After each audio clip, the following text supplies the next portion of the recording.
Let's get to our conversation this evening. Though religion is necessary for every society to moderate the unspeakable acts of men in politics, it also has its side effects, as we've seen in our world today. One critical event that shaped the 2023 elections, for instance, are the prophecies from pastors and prophets in Nigeria. President Bola Tinubu, in his New Year's speech, also sees the vital role of prayer.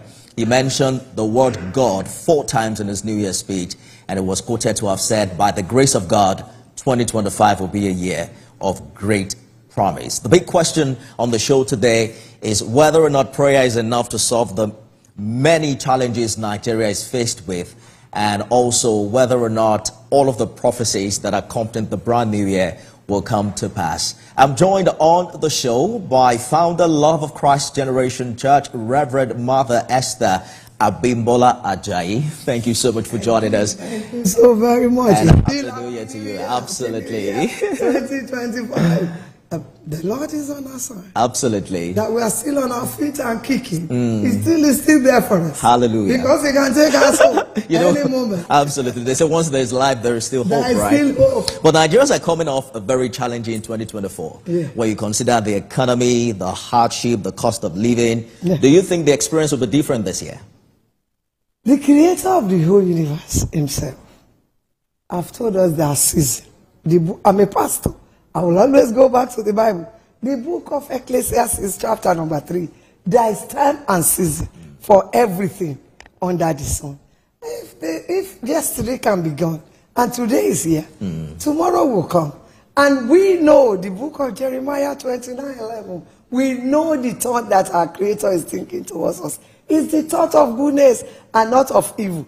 And we'll still expect goodness from Him. And nobody will receive anything except if it's given to that person from heaven. John 3:27. So still, everything is coming from our Creator. It's going to be greater and better because we know the thoughts that is thinking to Reverend Mother, late last year, yes, there are 3 different stampedes. So one in Ibadan, your state, yes, another one in Abuja, yes, and I think the other one in Anambra. Yes. I'm wondering how you react to that, because as a philanthropist yourself, you must yes, have been deeply touched by yes, the experience of those huge number of people who came out to receive help. The conversation is on now, whether or not it was right to blame it on the organizers or on the condition of the economy in Nigeria. I saw that in heaven. I'm a pastor. Otherwise, it will be all angels that will go to Mary to give her the good news of Jesus. It was Angel Gabriel that was sent. That's Angel Michael that conquered for Daniel after his prayer had been answered. So when we put orderliness in it, there is no how we are going to miss it. Let me tell you, we are not going to blame anybody, but we know what we are supposed to do. Like, I don't joke with security. It's my way of life. I did an event in Abuja called Celebrate the Comfort in July. I went to the Inspector General of Police office. I have to let him know, this is what is going to. I went by road myself. We have to place what is supposed to be in place. I'm not blaming anybody, but put things in. I've been sharing to people. Like on Sunday, I share food for my congregation. Mr. Governor gave us a cow, other people gave us cow, and he gave us rice. And I know I want to share between about 3,000 people. We gave them number, meal tag. Come with your meal tag. Line up, we'll get it. I involve everybody on security. Right. The state of Lagos, I started from Lagos State. I started with Babashitu, the operation person. I told him, went to the Inspector General of Police office. They gave me police. I went to the Commissioner of Police, Abuja. I went to the area because security have to be put. You're saying that even in helping the needy, you have to be orderly. But sometime last year, you did mention that the situation we're experiencing is not limited to Nigeria, that you had to feed some homeless people during a crusade held in UK. In UK. Are you saying the hardship has a global dimension? Hardship is all over the places. Let me tell you. God forbid COVID again. COVID came. We have not rested. Putin, Ukraine and Russia started. And then Israel. All these things is not helping world economy. And I travel a lot. September, I was in London. November, I was in America preaching. I know what I used to buy in UK. I've lived at the United Kingdom for about 20 years. I know if I buy electricity of £20 before, I know how much it lasts. Now, electricity of £50, I know how many days now. If you get to America with about 200, 300 pounds before, you're on top of everything. But now, when you enter a shop to buy grocery, food for your mouth, you know how much you say. But why it's affecting us much is because we are just developing. They are developed countries. All right. They are subsidizing. And, well, clerics we will have get now, there. your colleagues have now delivered several prophecies for the new year. Some of hope, others are warning Nigerians and even some Nigerian leaders. How do you think prophecies work? Because we've heard some that did not come to pass, really. I've just said it. When you receive anything by yourself, if it's not from heaven, you will see yourself. Baba Bola Ahmed Tinubu will be hearing me now. Brother Dayo Israel, call me on phone before they bring him out, that I should pray for him on the phone. We didn't meet ourselves. I pray. I said, Baba, go and be at peace. The Lord has spoken. I spoke, not intermediary. I spoke to him on the phone by myself. John Mahama just entered. He came to my Ghana home. I prayed. I said, you are coming by. The Lord told me, John Mahama, in front of my home, he took picture. If the Lord give you, he gives. So let me get it clear. You're saying that if the prophecy doesn't come to pass, it is not from God. It's not from God. It's in the Bible. If God has spoken, there's no how. It's no man that he should lie. But what role do you see? 19. What role do you see the church really play in our politics, especially what happened in 2023, where churches took side, literally supporting certain candidates? I'm not going to go on my altar to speak on one person. I'm everybody's mother. PDP, they are my friend. APC, they are my friend. Labour Party, they are my friend. Why? I'm a spiritual mother. But if the Lord speaks to me about anything, I will tell whoever wants to hear. Baba Sanwo-Olu have not become a governor. When somebody on the phone, they come, say you are dragging something with somebody. The Lord told me that thing is coming to your hand. Pronto, he has spoken. He's here. If the Lord has spoken, the Lord has spoken. If the Lord has not spoken, keep short. Is the Lord telling you anything about me right now? Right now, you are a young man that if you give your life into the hands of Jesus Christ, you are attaining greatness. Let us take a short break. And work hard. And work hard. I like that part. We'll be back with more right after this. So there's everyone.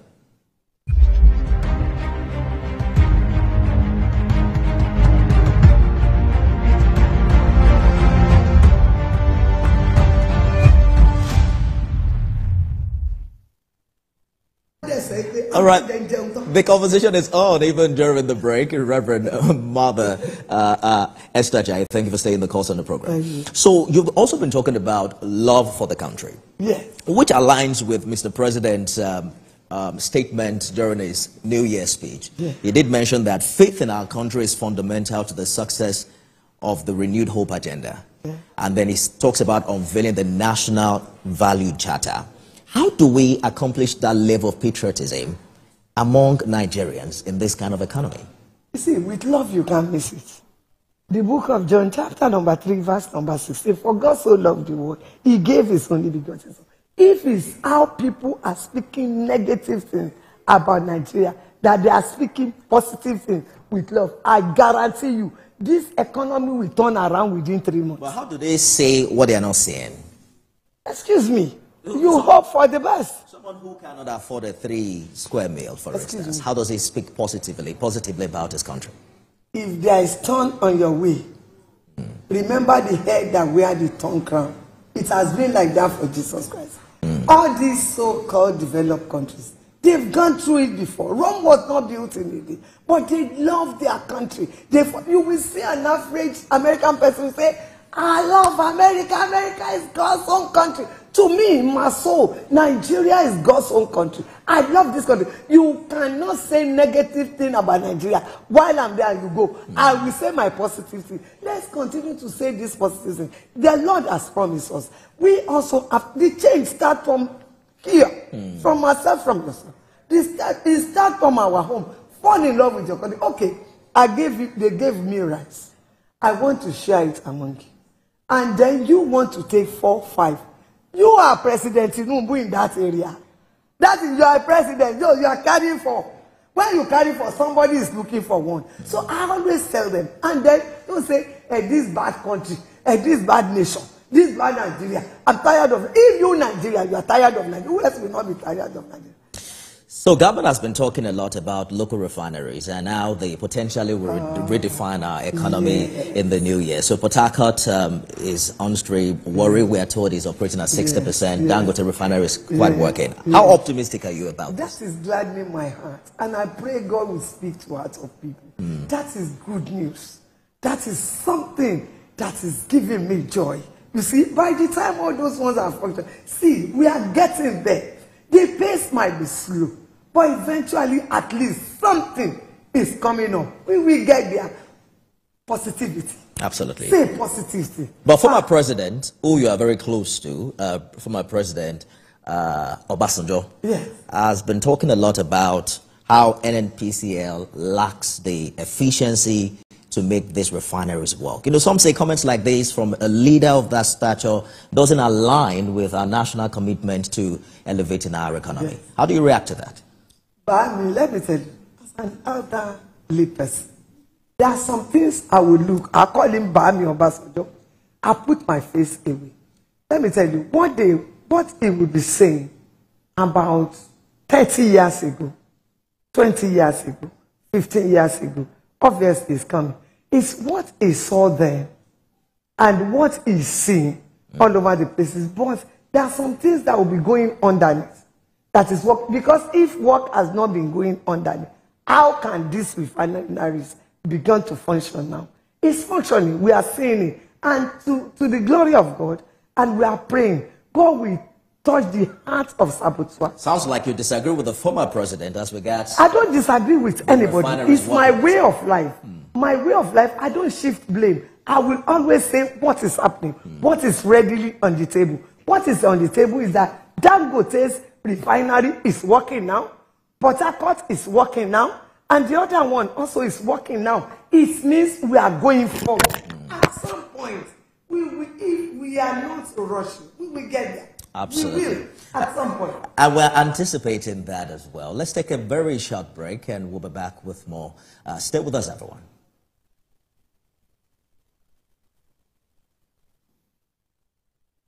64% of their women in government. And then African women, our mindset is that we are for kitchen and childbearing. But it's changing. If I can take the floor, every woman, we are all coming up. We are not going to get there magically, but it's going to happen at some point. How so? Because in another 5-10 years, you will see things changing. A lot of people are taking it. I know I'll be in the kitchen, I'll be a mother, I'll be a friend, I'll be a wife, but I want my voice to come out. But some say the biggest problem has been that women have not been supporting women. Even when you see a female candidate on the ballot, the female voters would rather vote for a male candidate. It's coming. It's coming away now. We are voting for ourselves. Let me tell you, men also are not voting for men. Sometimes, otherwise, everybody should be in one party. You understand? But because we are women, it's coming out. But it's coming. Right. If you can sit down and see, it's coming. There's a president in Africa now that is a woman. We have to go now, Reverend Mother. The CNN centenary is this year. 100 years. Unbelievable. I'm wondering how that church has been able to stay together for that long and also bring in all the different denominations under a single umbrella. In a minute, if you can. The Lord by himself is proving.